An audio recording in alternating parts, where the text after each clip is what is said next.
Membership fees apply after free trial. Cancel anytime. Can I be real with you for a second? That goal you have to exercise and eat better, you really can do it, but nobody is going to do it for you. Nobody is going to push you out of bed to work out. Nobody is going to make you eat better. But here's the thing. Nobody has to, because you can do it if you have the right tools and a community that cares about helping you get results. And that's us, Beachbody. 2.5 million people, each doing the Beachbody program that fits our own goals. Over 80 to choose from, some that take just 20 minutes a day. Nutrition plans that teach you how to eat healthy and still enjoy food. What we all have in common is we know it's not easy, so we help each other. It's as convenient as your TV or laptop, but you need to decide that you're worth it. That's why I'm inviting you to try our amazing Beachbody fitness and nutrition programs. Let us help you succeed. Here's how. Go to beachbody.com to claim your free membership and start feeling great. Pops in a pod. Pops in a pod. Hey everyone, welcome to Pops in a Pod. Peter Pop here.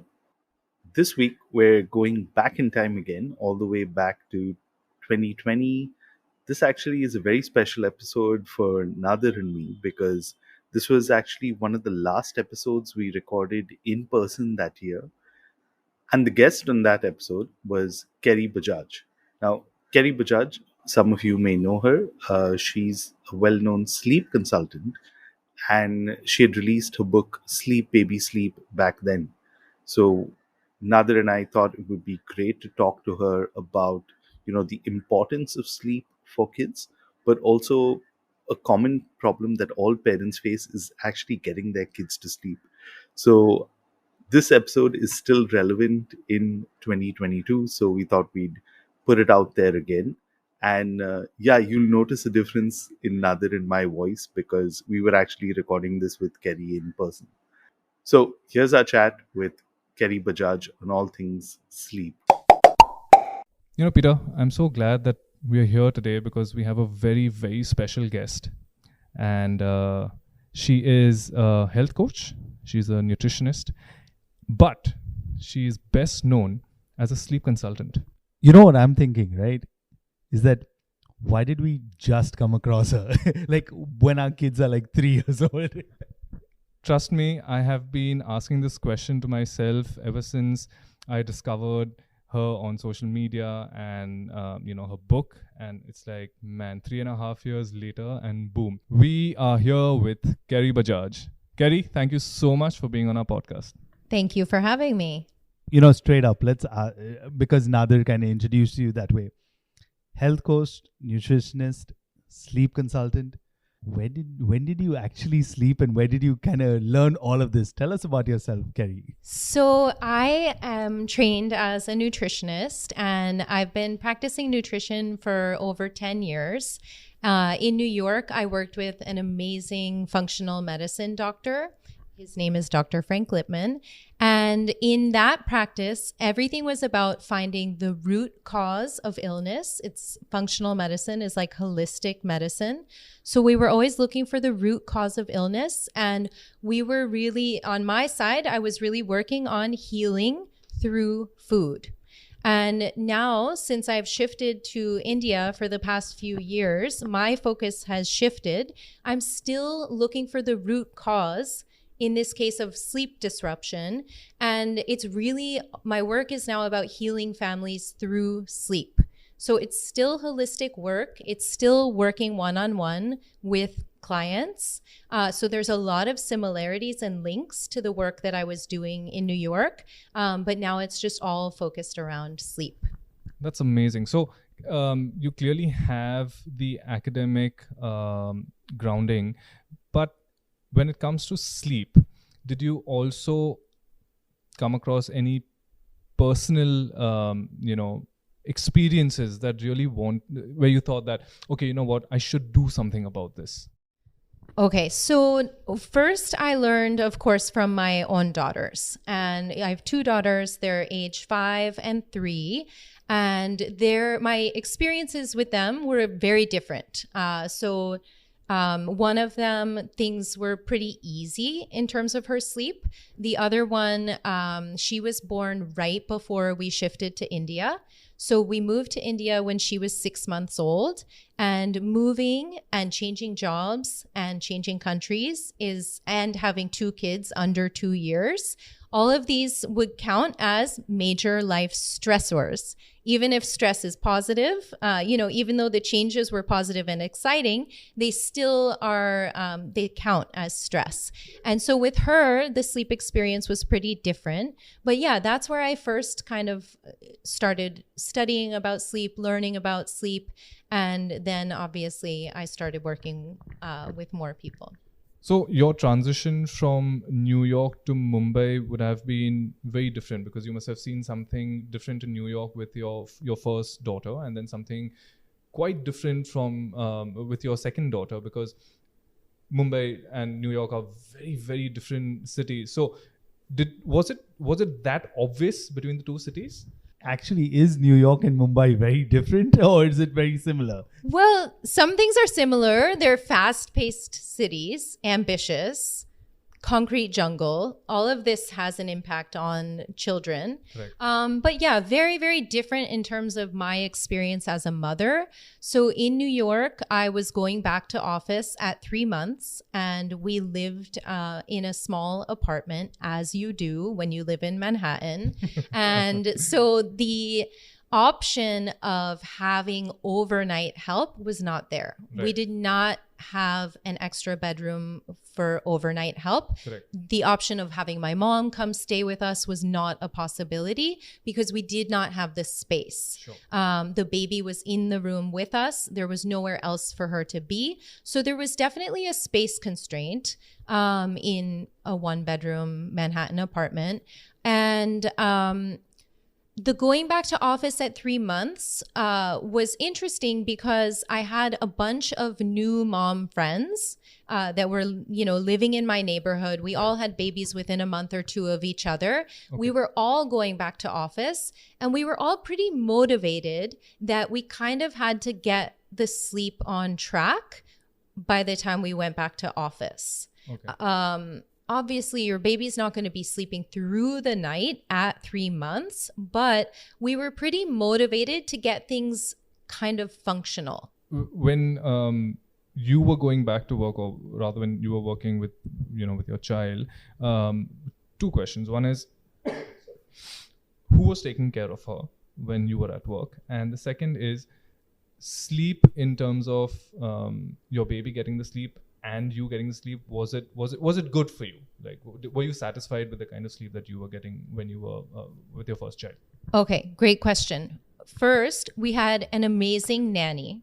She would come during the day. So she was only there while I was at office. Then the moment I got home from office, she would leave. So me and my husband were 100% in charge of the nights. There was no second set of hands.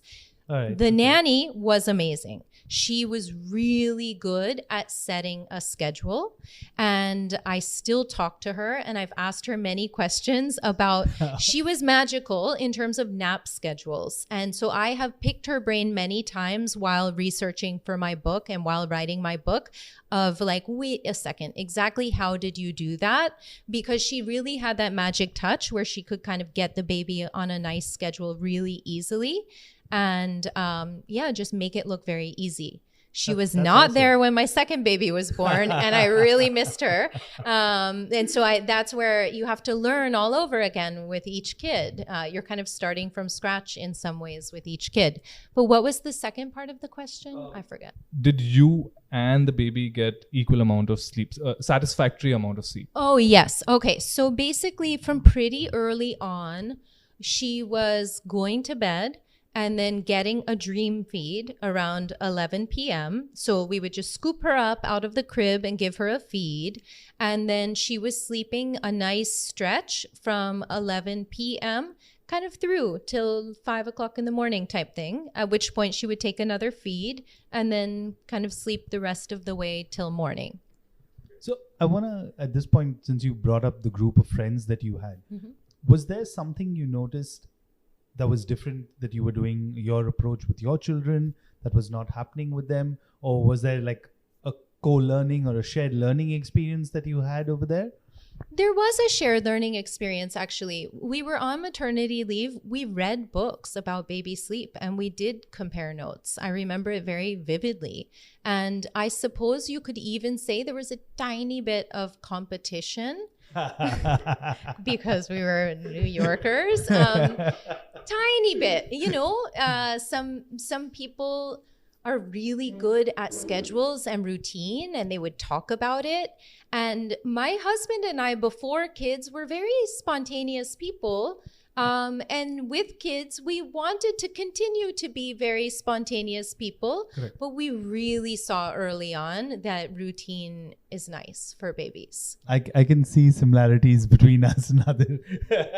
So we keep harping on the fact, through this podcast that we are very planned, when it comes to everything to do with raising our child. Okay, more of me. I keep dragging Peter into this. But yeah, so I'm really glad that you spoke about routine and, planning. Is that very essential even when we talk about just sleep? Yes. So a lot of what I'm doing in my work is I'm taking whatever age the baby is that I'm working with. I'm really teaching the parents to follow the age appropriate awake windows. So the example I'll give is a 5-month-old baby. Their awake windows during the day should only be 2 hours. What that means is if the baby wakes up at 7 o'clock in the morning, that nap number 1 should be at 9 a.m. and so on throughout the day. Okay. And there's so much we can't control. We don't know how long that baby will nap for. It might be an hour, it might be an hour and a half. What we do know and what I can help parents with is that after they wake up from that nap, the next nap should be 2 hours later. And it's when we blow past those wake windows that we start to get overtired. The baby will really get overstimulated. That's when the baby will be howling at some point, maybe even at 2 o'clock in the morning. But a lot of times I can reduce the howling at 2 o'clock in the morning by fixing the awake windows during the day. Now, in order to follow these awake windows or honor these awake windows, you do have to simplify your life. You really do have to kind of let your life revolve around the naps in the beginning. Yeah. And, it can feel quite limiting. A small baby is going to be taking 3, 4, 5 naps a day. Yeah. But what I remind people is it's really short term. It's really temporary. Right. I'm very happy for parents when they get to that point where the baby's on 2 naps. Or it's even really liberating when the baby's dropping down to 1 nap. Right. And it's just that first couple of months and that first year where I feel that you should simplify life a little bit for the baby so that you're kind of, you're doing small outings, but you're kind of chilling at home. You brought up this very interesting point of being overstimulated, overtired. I don't know, I'm going out on a limb here, but maybe the crowd in India right now are not used to these terms, or maybe they don't really understand these terms of, what is overtired and what is being overstimulated. This is how it is. And what's interesting is that your transition from New York to Mumbai is similar on the aspect of perhaps the noise levels, right? You lived in Manhattan. I'm sure it's a pretty noisy, city. Mumbai is a very noisy city, right? Do you think that I'm sure it plays some role in how you conduct the sleep pattern of your children? What are your thoughts on that? Well, I think living in such a busy, hectic, chaotic city, we have to be really conscious as parents about making home quite calm and peaceful.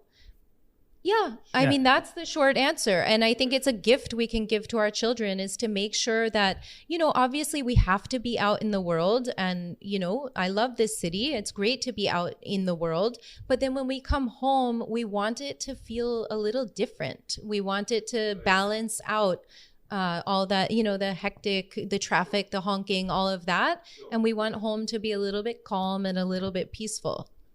It plays a vital role, the the sound off plays a very important role in at least initiating the whole sleep thing that we are trying to do for children.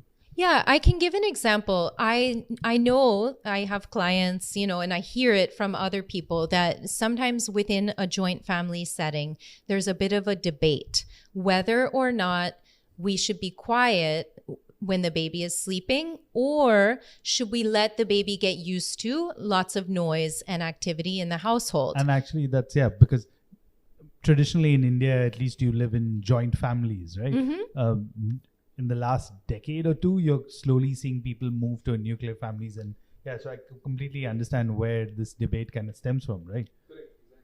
Yeah, so in this debate, I understand both sides, but I tend to want to give my vote to the baby. I'm like, let's try and, honor that the baby is trying to sleep. And yeah, maybe they can learn to sleep through lots of noise, but maybe we could be a little bit quiet for them, and that's also fine. I guess that's maybe one of the many sacrifices, I suppose, we as adults, as parents, have to make for the child's better upbringing. I think that out of the many things that we've clearly noticed, I want to kind of step into the aspects, since he's already spoken about certain aspects of sleep. We were reading your book and we noticed that there's a very distinct approach of your pre-6-month-old baby, which you've sort of briefly touched upon, and then there is a 6-month plus program. Can you shed some light on that, please? Sure. So yeah, before 6 months, you're working on soothing the baby, getting really good at that as a parent, which can be so confidence building. You're honoring the very teeny tiny awake windows. You're making sure to give the baby a safe space to sleep. You're doing tummy time during their awake time. And in the newborn phase, I also talk to parents a lot about light. Make sure when they wake up in the morning that they get some exposure to natural light. That could mean a walk outside, opening the curtains, going on the balcony, any of that is fine. That sends a message to their pineal gland that it's daytime. And we want them to get that message. And then at night after sunset, turning down the lights. So just the basics. There's a lot you can do with newborns. And when you do those things, you build a really nice foundation for kind of having a good sleeper. Okay. So the process then, does it change dramatically when the child gets older, or do you continue to do those and then you add more things as the child grows? Yeah, so you can continue all of those things. And then when they reach about 5-6 months, then what you can work on is independent sleep at bedtime.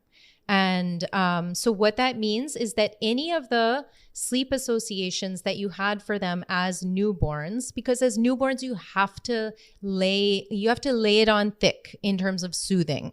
Rocking, as newborns they'll fall asleep at the breast all the time. Like all of this is completely fine. And then as they cross 5-6 months, you want to proactively start to think about kind of taking away any of the sleep associations that are really going to be unsustainable in the long term. True. An easy example is like some parents drive the kid around in the car. That's So for me, that counts as an unsustainable sleep association. I've worked with twins, 2-year-old twins. They were driven around in the car at bedtime for years. So these are the types of things right at the 6-month mark that you really want to start to proactively wean off of them. It's not going to seem easy, but it is absolutely the right time, because it will only get harder as you go along. Yeah. And, at this point, I'm glad you're mentioning this, because one of the things I've noticed is every time I'm out for work or something like this, so I've always been around with my son before he falls asleep. So he kind of associates sleep time with both my wife and me being in bed around him and stuff like that. So when I'm not around, say late night at work or something like that, he'll kind of throw a tantrum or kind of, act out because he wants me around. And that's kind of been one of those things. So I completely agree with what you're saying, and maybe it's something like you do very unconsciously in there, but once that awareness kicks in, I think doing it, no matter whether the child is a year or even 3 years old, it's important to kind of cut that off when you realize it's going to be unsustainable. Right. And one way that I describe it to parents is you should have a really comfy, cozy, connected, getting ready for bed, reading together, snuggling, all of that, like should definitely 1,000% be in place. But it's kind of this idea that you're in charge of getting the baby ready for bed, and then they're in charge of sleeping. So kind of creating a little bit of a separation between the two. And I think maybe as first-time parents, that's one of the things you're still grappling with, right? You're still kind of getting used to that role.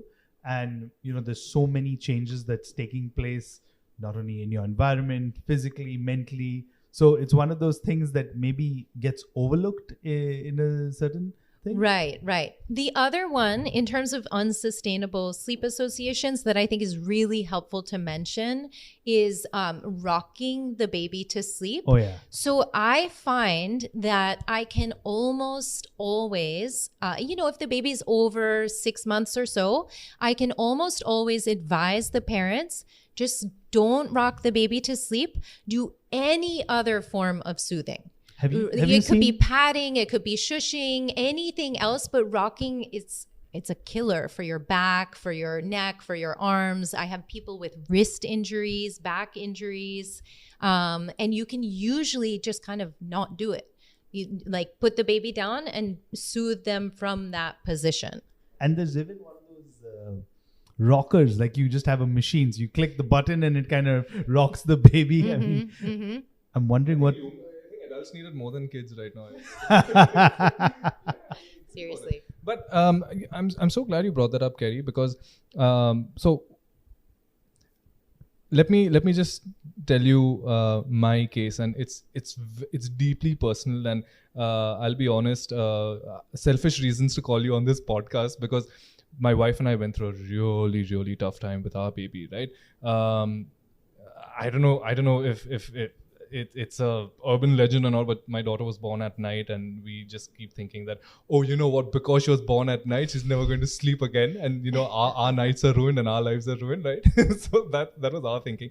But my daughter, for at least the first 3 years, we had a really tough time with her. She would refuse to sleep. The first 3 months were perhaps okay, because the infant sleeps for that long, right?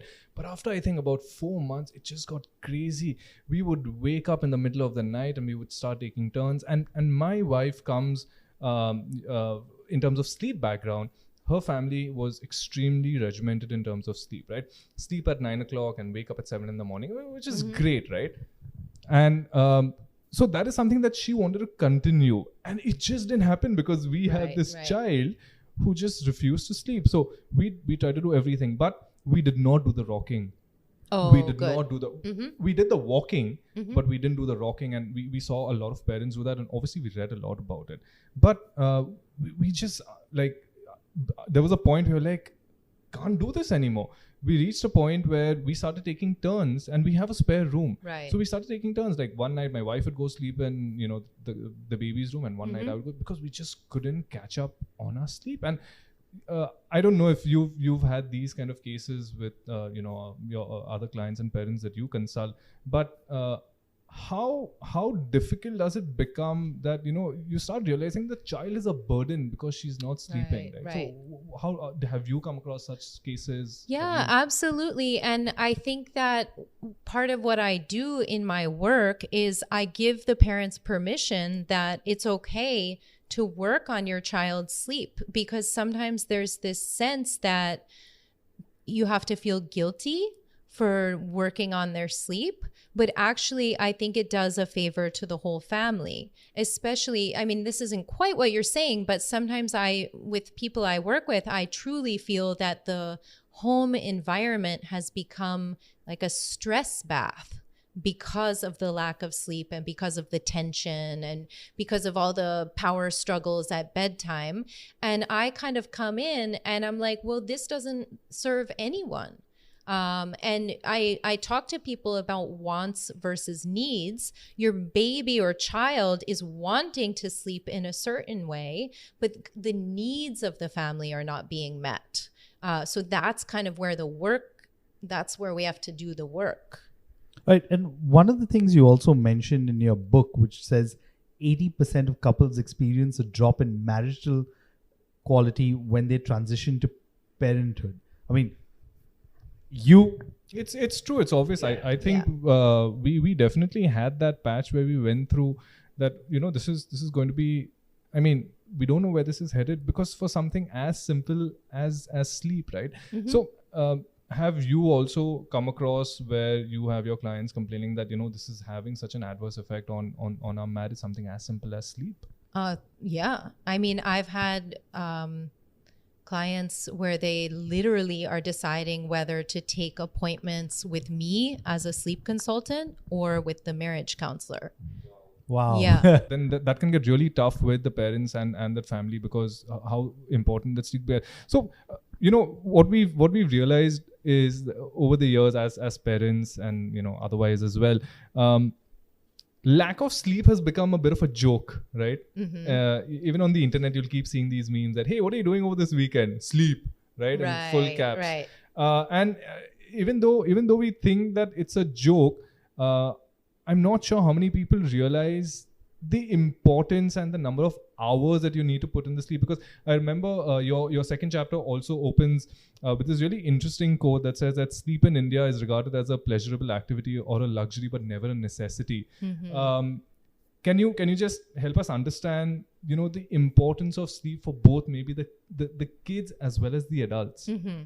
So for kids, we want 11 to 12 hours of continuous night sleep plus their naps. So not one or the other, but both. And for adults, we know that we need 7 to 8 hours of sleep.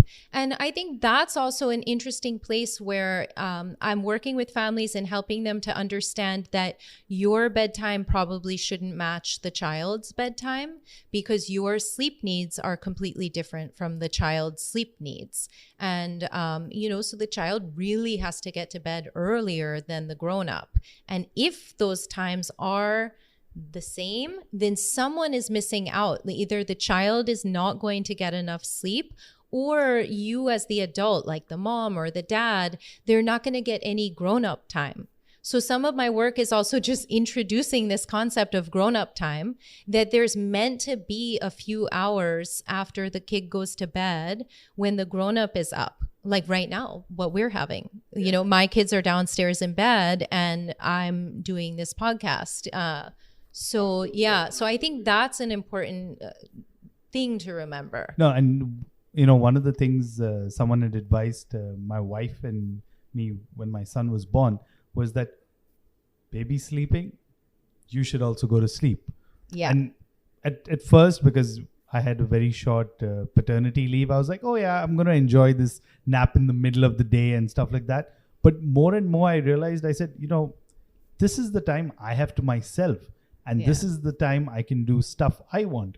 So that's where, that's what Nadir and I have been doing, planning our podcast around, late nights or things like that, where, of course, we're getting our sleep, getting our time. Right. The balance is something that I think Kerry, what she said was very interesting, that yes, that the child definitely needs to get the hours of sleep, but on the flip side, you also need your own time. Another interesting number that I read in your book was that 84% of kids in India are sleep deprived, because most of them sleep around 10 p.m. Do you think this is largely due to the co-sleeping habit in India? Yeah, I think just sometimes it's kind of overlooked that the child should go to bed so that they can get their 11 to 12 hours of night sleep. And I'm flexible about what time that might be. But if they're always waking up at 7 o'clock in the morning, every single morning, like a jack in the box, then I really want them going to bed by 8 o'clock at night, because otherwise they're not going to get the right amount of sleep. So for us, culturally, really, we've seen it in India where co-sleeping is a kind of norm. Has this been something, of course, you shared that you lived in a 1-bedroom apartment in Manhattan. So space again being a constraint in there. In India, it depends on where you live. Space is kind of thing, but it's kind of a norm or a very socially acceptable thing. Was that something new for you when you moved to India? Was that something you saw with your clients? Could you just... Yeah, I would say within my reference set, when I had my first child in the US, I don't think anyone was co-sleeping. And my first child, she was always in the crib. We call it the crib, but usually it's the cot here. So she from day one, she was always in the crib. It was also really emphasized with us in the hospital setting when we had our babies about the safe sleep guidelines. And so the ABCs of safe sleep are alone on the back in the crib. So all of that, here with clients that I work with here, I do see co-sleeping and room sharing. And in Mumbai, there's a lot of room sharing. Sometimes people, maybe they would want the baby out, but they simply don't have the space. Means, And so I work with that a lot. One of the things in terms of room sharing that comes up a lot is I really remind parents the baby can hear you and you guys do disrupt each other, which is fine, but there's coughing, sneezing, snoring, tiptoeing, whispering, all of that is happening. So I'm a really big advocate of using a white noise machine. I find it's extremely helpful because I want to help the baby drown out the rest of the noises that are happening in the room. I love white noise. I make everyone use white noise. Yeah, and I completely agree with it because my wife Karen very early kind of read on that. So it was me who had to kind of get used to the white noise and know that, okay, the white noise was kind of like a signal for me. Okay, I have to be away from this area in a way till he kind of calms down and goes to sleep. But I think white noise can also do wonders for adults, I think. Yes, it does. And people are very worried, I find, that if they introduce white noise, it'll become like a habit they can never get rid of. Yeah. But here's the thing. It's a sustainable sleep association, unlike driving around in the car. Right. And actually, if at any point in the future you want to wean off of it, you just lower the volume for a few days. It's not a big deal. And so it eventually fades out then. Yeah. It's not a problem at all. Okay. At this time, we've talked so much. I want to come to a little fun, maybe, segment. As somebody who's been dealing with a lot of babies and not just your own, right? Mm-hmm. What has been some of the funniest, toughest, I don't know, some of those cases where you've kind of scratched your head and been like, okay, this is a tough nut to crack. Yeah. Whatever you can share about it, it'll be great. So, I had a client who came to me with an 18-month-old. Now, 18 months, tough age. Yeah. Okay. Give me a 6-month-old any day, or give me a 3-year-old who I can talk to, or, I can coach the parent about what to tell the 3-year-old. Yeah. 3-year-olds are verbal. 6-month-olds, the habits are not deeply ingrained. Sure. Yeah. They can learn quickly. It's no big deal. But 18 months is that no man's land right in the middle. So I had this 18-month-old and he was sleeping with the dad. Okay. That was the whole setup, was baby and dad. And he was taking a lot of milk in the night. Every time he woke up in the night, which was almost every hour on the hour, he was taking milk. So it was 16 ounces of milk in the night. And at bedtime, the dad was rocking him to sleep for a long time, 45 minutes. And so that was a lot to tackle. And when I kind of ran it by my husband, just as, a father, do you have any insight on this? And he said, I think you should refund them their fees because he was overwhelmed by, Just like we are right now. But that's when I kind of felt wow, I'm really called to do this work, because I was no, I could never give up on them, because I really want this baby to sleep well. And I want this family to be in harmony. I was passionate about it. And, it actually worked out nicely. We easily and quickly got the baby off of the night milk by doing water. And it was not a big deal. And it happened in the space of 3 days. Wow. And I kind of really kept saying, like, the dentist is not going to be happy about all this night milk. I kind of kept invoking the dentist as the reason.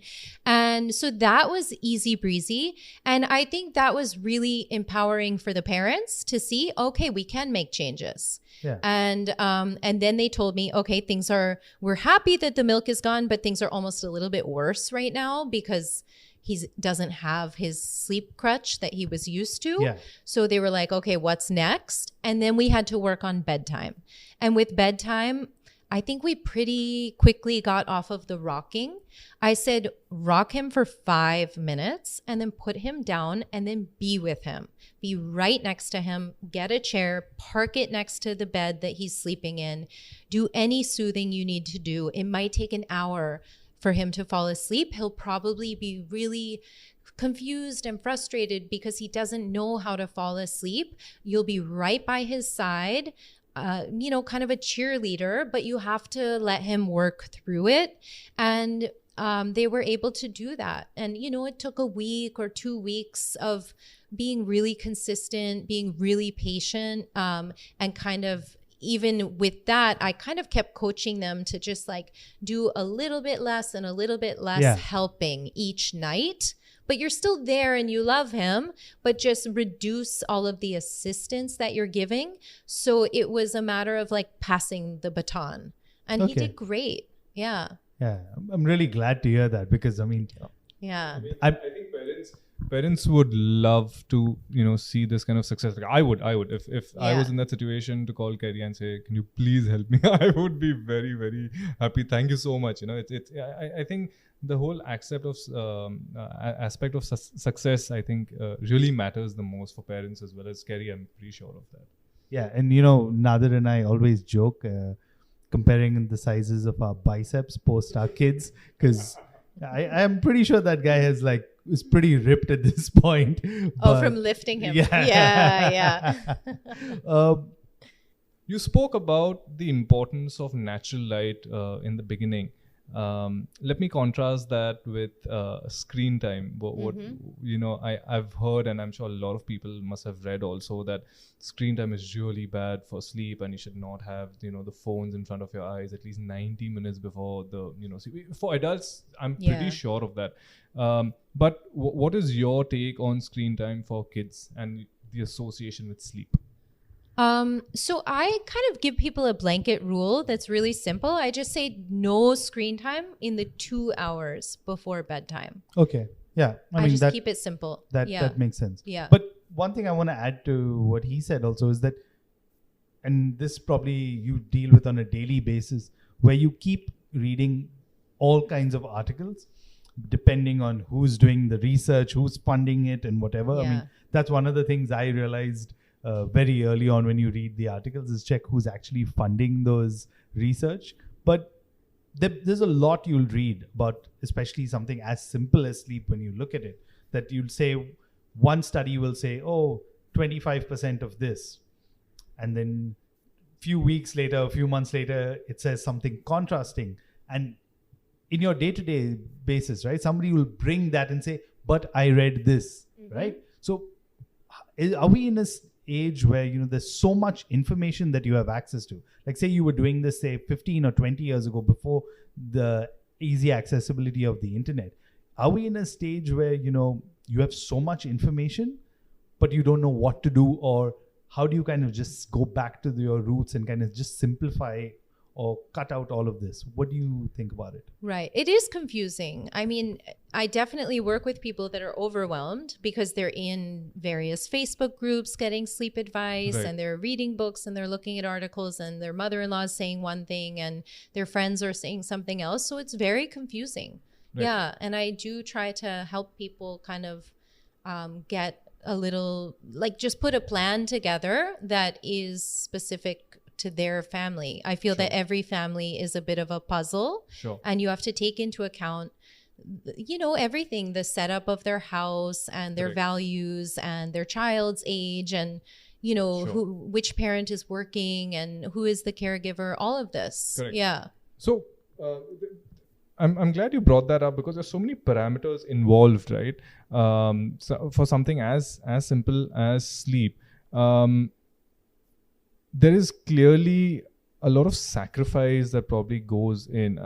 I think it's a given when you're bringing up your child, but when you go out and speak to your clients, when you consult, I'm sure you bring up a lot of aspect of sacrifices that you have to make, and you've mentioned in your book also that, you know, when we socialize, we have to just leave early and come back because the baby sleep is so important.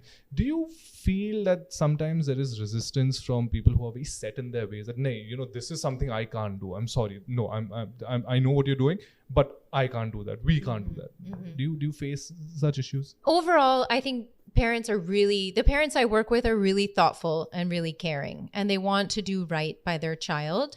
That said, there's a lot of festivals, weddings, vacations, holidays, social, family stuff. Yeah, there's a lot of stuff that comes up that can kind of interfere with routines and sleep. But that's okay. Like, we're all living our life also. I think that it's good if you get a couple principles in mind that tend to work for your family. Like, my husband and I did leave things early when the babies were young. And now that they're great sleepers, we feel it brings tons of flexibility to our life. Like we said before, we have our evenings free, you know, so it kind of balances out.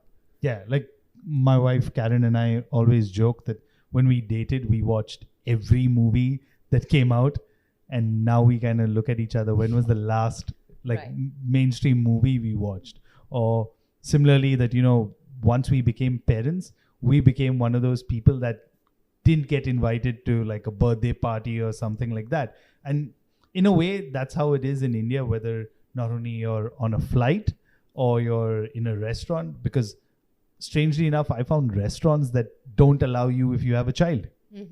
So, you know, it's become one of those things. And add to that, then, you know, you have a cranky child, which probably could be a reason because of sleep or something like that. And that just, you're cut out of like people's social circle. Exactly, like you become outcast. But then I think it's right when Kerry said that you know it's important to take certain Well, I can give a real life example. So my kids are 3 and 5, and I was recently invited, super nice invitation, to go for this like annual day performance of Aladdin. And the person that invited me really thought my kids would enjoy it. Okay. And I did not want to decline her invitation. But it started at 7 o'clock at night, which in reality meant it started at 7:40 p.m. And you are used to Indian Standard Time by now. It took place across the city, and I just had to make a call. There was no way I'm bringing my 3-year-old to see something at 8 o'clock at night across the city on a school night. It's not possible. And I went by myself. And of course, she was disappointed when she saw me come in without the kids. Yeah. But I was like, this is the best I can do. It was a really nice invitation. I wanted to accept it. And so I came. But I'm not bringing the kids I'm so glad you brought that up, Kerry, because even in our social lives, we face that a lot, right? Like, if the invitation is extended to the family, which also means the children, and if you don't take the kids, you're like, you've come alone. Yeah. You should have got her. Yeah. Cut her some slack. Right. And for us, it's like, no, that's routine. You know, we can't do this. We can't let her get exposed or get overstimulated, because then it's a bad night for us. Yep. You don't have to sleep in the same bed as my kid. You don't know what she's like at night, right? Not just a bad night. It's tantrums tomorrow. Exactly. Yeah. It's like this vicious circle that just doesn't seem to end. So right.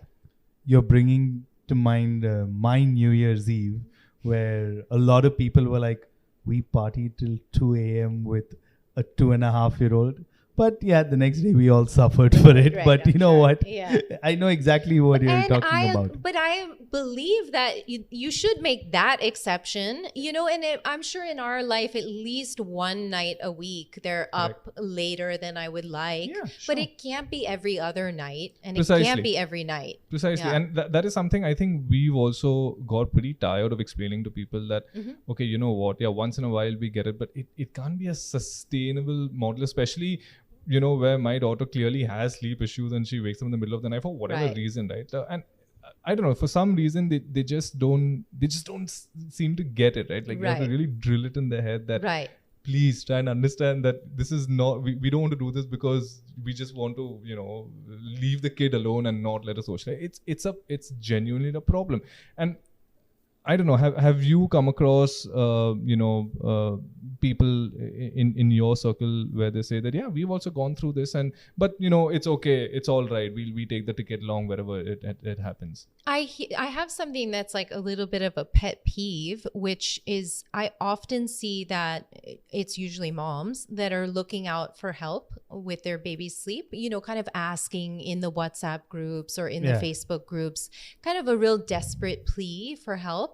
And the answer that I hear so often in surround sound is it's just a phase, they'll grow Yeah. out of it.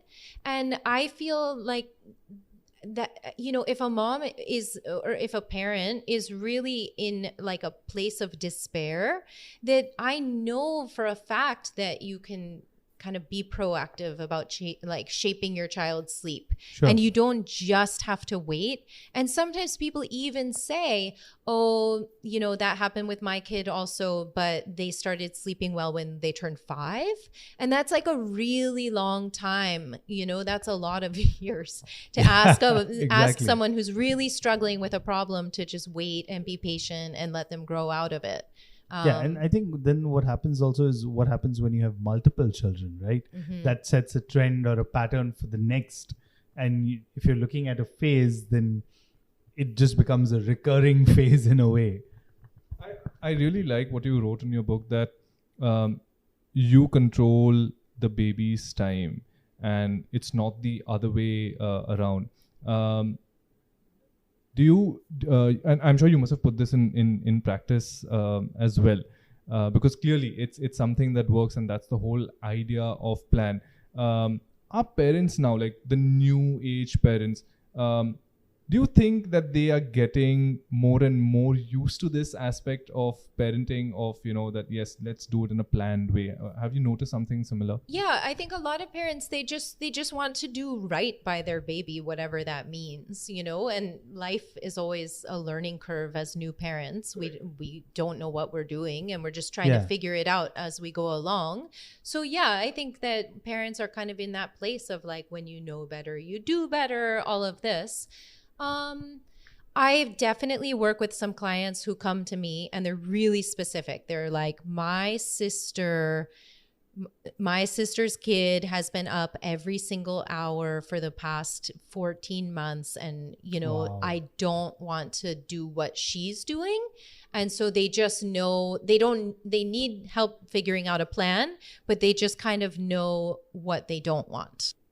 Kerry, another thing that we wanted to bring up was the significant relationship between breastfeeding and sleeping. Can you elaborate on that? Okay, so when the baby comes home from the hospital, the doctor is probably going to tell you that you have to wake them up to feed maybe every 2 hours or every 3 hours in Yeah. the night.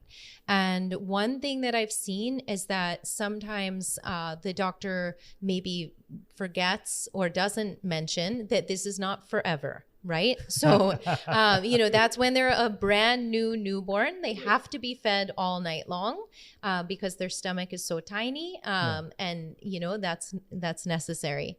Now, what happens is that after a few months, as their tummy becomes bigger, they're able to take more nutrition in the daytime, or they're able to take these full feeds in the daytime. Sure. And they don't need to be woken up to be given night feeds. That's right. So then the night feeds can start to space out, and they can be taking more nutrition by day and sleeping more by night. And Right. sleep is so important for repair. Yes. Sleep is when growth hormone is released. So as a parent, one of the pediatricians I interviewed for the book talked about was don't focus so much on sleep training, Right. just focus on feeding in the daytime. And Okay. then, according to him, the sleep will just naturally work itself out. Okay. It may not be so simple, but I like the thought behind that.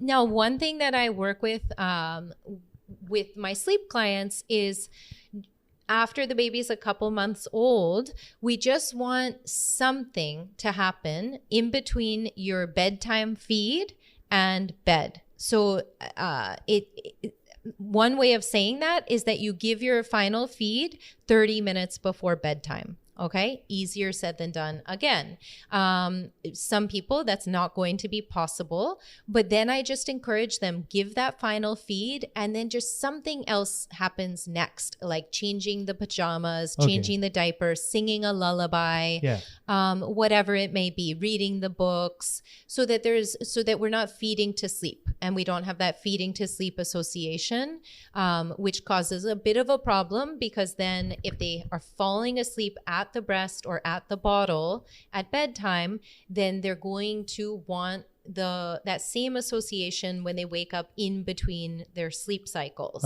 So that's what becomes challenging. So it can be quite simple. We just need to have that pause, feeding, something else, and then sleep. Okay, so it's just a minor kind of tweak that you do to your routine. It's a minor tweak and it makes a really big difference. Fair enough. Yeah. Kerry, we do a lot of research when it comes to parenting in general. But something that we've noticed in our journey so far is this whole aspect of sleep regression.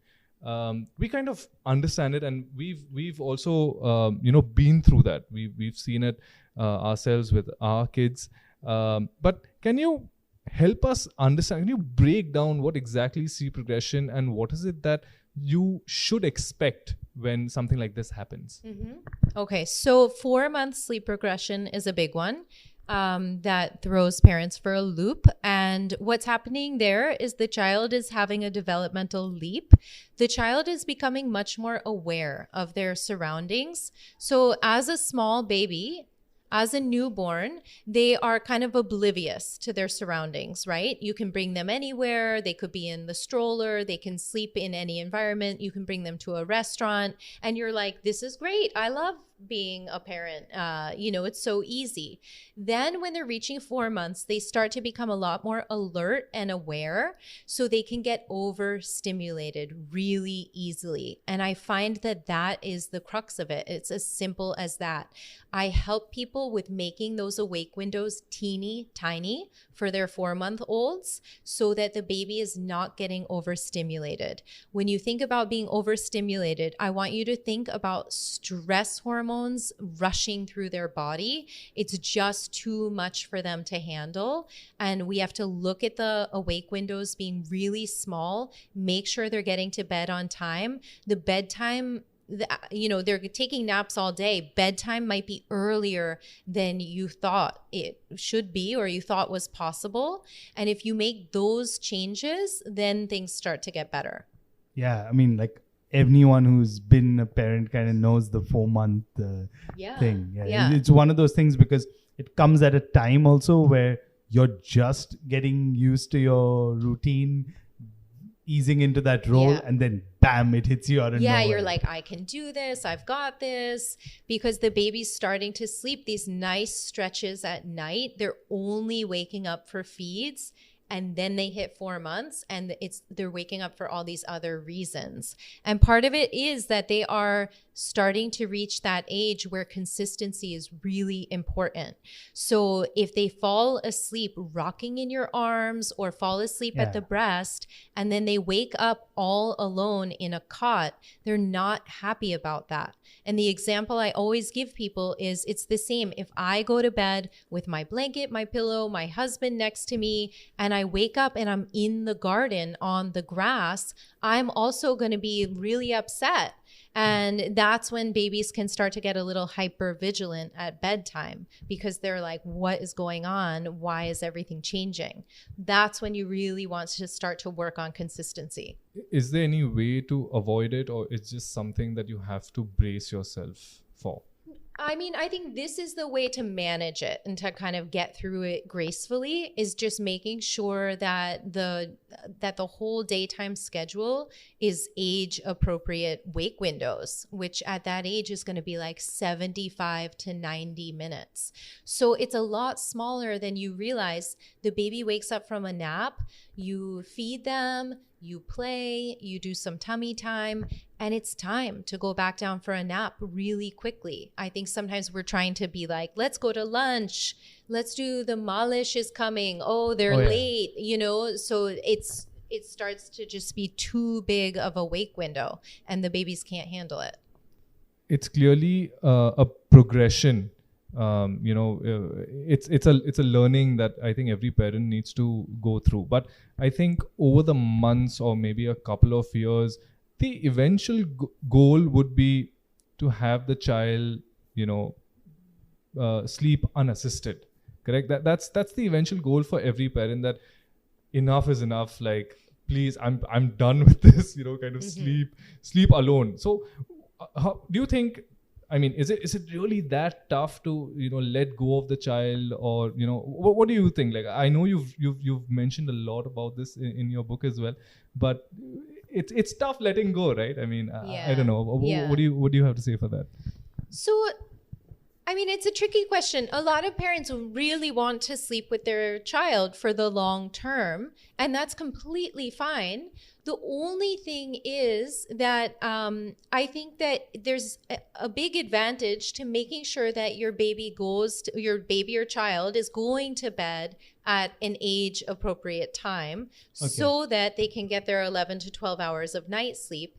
And so that means even if you're sleeping in the same bed, that you might want to be able to put your child to bed, go have your grown-up time, and then come back and sleep together. Do you see what I mean? Yeah. So if sleep is totally assisted, then what I've seen with parents is sometimes the parent feels kind of trapped. Even you mentioned that before, like if you have a late night at office, there's a lot of drama at home because your child is not wanting to sleep without your presence. So that's where it's not that independent sleep is this big important thing. It's just that it gives you a lot of flexibility if you have this like really comfy, cozy connection at bedtime, but then you're able to kind of step away. And sure, it's fine if you want to come back later. And like we are trying that, but my daughter doesn't go anywhere. Well, that I can work with you on. I on the ball, Nadir.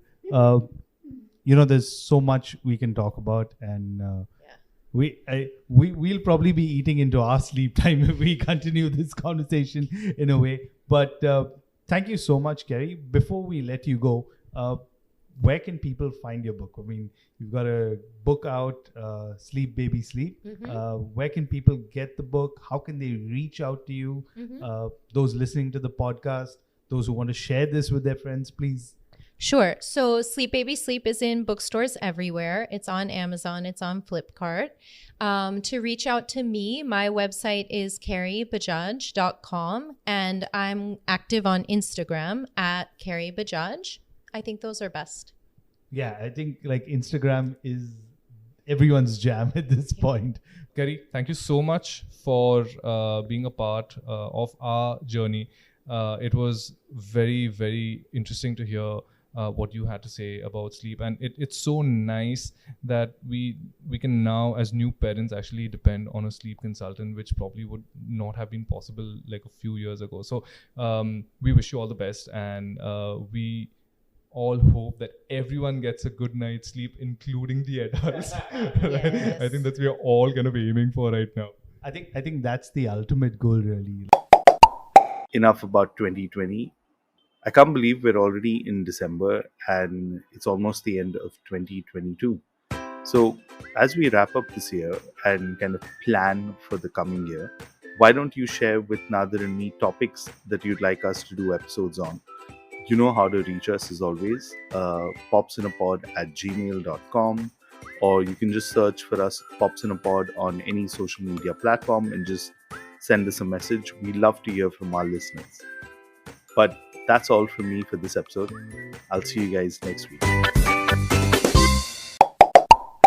Membership fees apply after free trial. Cancel anytime. Can I be real with you for a second? That goal you have to exercise and eat better, you really can do it, but nobody is going to do it for you. Nobody is going to push you out of bed to work out. Nobody is going to make you eat better. But here's the thing. Nobody has to, because you can do it if you have the right tools and a community that cares about helping you get results. And that's us, Beachbody. 2.5 million people, each doing the Beachbody program that fits our own goals. Over 80 to choose from, some that take just 20 minutes a day. Nutrition plans that teach you how to eat healthy and still enjoy food. What we all have in common is we know it's not easy, so we help each other. It's as convenient as your TV or laptop, but you need to decide that you're worth it. That's why I'm inviting you to try our amazing Beachbody fitness and nutrition programs. Let us help you succeed. Here's how. Go to beachbody.com to claim your free membership and start feeling great.